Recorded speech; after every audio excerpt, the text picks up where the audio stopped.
জানো তো বন্ধুরা, আমার ছেলে মেয়ের খাবারের কোনো বায়না নেই। ওরা রুটি ভাত চচ্চড়ি ডাল মাছ মাংস ঘরে যা হয় তাই সোনা মুখ করে খেয়ে নেয়। মাঝে মধ্যে ওদের একটু ভালো খাওয়াতে ইচ্ছা করে, তবে দোকানের খাওয়ানোর থেকে বাড়ির খাবারই ভালো। আজ নিয়েছে দেখুন ছানা, তাই বাড়িতেই বানাবো ছানার এক বিশেষ পদ। দুধ কাটিয়ে 500 গ্রাম মতো ছানা নিয়েছি। এই ছানাটাকেই ভালো করে হাত দিয়ে মারবো, মেরে ছোট্ট ছোট্ট গোল করে আমরা রসগোল্লার আকার দেব। তারপর রসমালাইটা বানাবো। দেখতে থাকুন, রেসিপিটা দেখতে থাকুন। জানো তো, ছেলেমেয়ের জন্য যখন মা কোনো খাবার তৈরি করে, সেই খাবারের মধ্যে মায়ের স্নেহ ভালোবাসা মমতা কিভাবে যে মিশে যায় তা মাও বুঝতে পারে না। আর ওই খাবার যখন সন্তান খায় তখন সন্তানের কাছে তা এক অমৃত। ওই মায়ের ভালোবাসা স্নেহ মমতা মিশে থাকা খাবারগুলোই সন্তানকে ভালো দিকে এগিয়ে নিয়ে যায়। দেখো সুন্দর গোল হয়েছে। গ্যাসে একটি গামলি বসিয়েছি, এই গামলিতে এবার চিনি দেব। প্রায় 400 গ্রাম মতো চিনি ঢাললাম এবং চিনির মধ্যে সামান্য জলও দেব। জল দিয়ে আমরা রসটা তৈরি করে নেব। এই রসের মধ্যেই ফুটবে আজকে ছোট্ট ছোট্ট করে রাখা রসগোল্লাগুলো। দেখতে পাচ্ছ তোমরা, গামলিতে দেওয়া চিনিটা একেবারে গলে গেছে। চিনিটা গলে মিশে গেছে, রসটাও তৈরি হয়ে এসছে।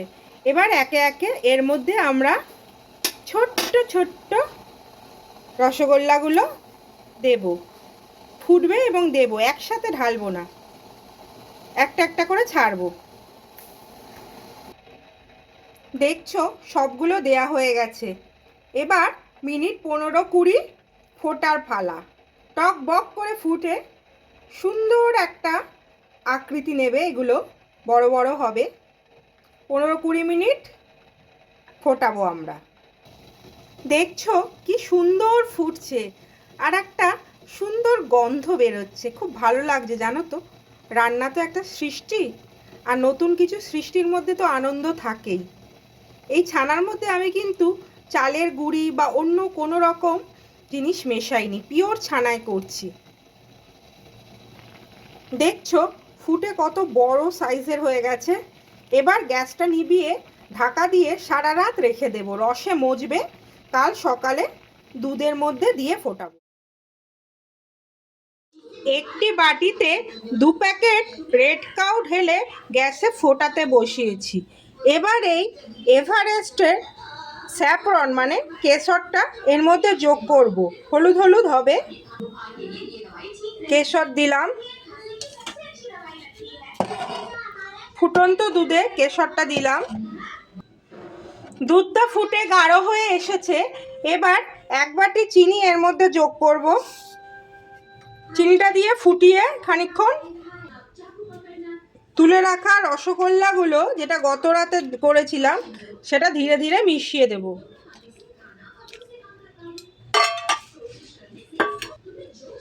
ফুটবে 10-15 মিনিট, গাঢ় হবে দুধটা। দেখছেন দুধটা ফুটে গাঢ় হয়ে এসেছে। এবার এর মধ্যে দেব আমরা বাটিতে গুলে রাখা কেশর জল। প্রথমে একটু কেশর দিয়েছিলাম, এবার এই বাটিতে গুলে রাখা কেশর জলটা অ্যাড করব। এবার নেড়েচেড়ে নামিয়ে নিলেই তৈরি আমাদের আজকের সুস্বাদু রসমালাই। ভালোবেসে তার 2 ছেলে মেয়ের জন্য বানিয়েছে।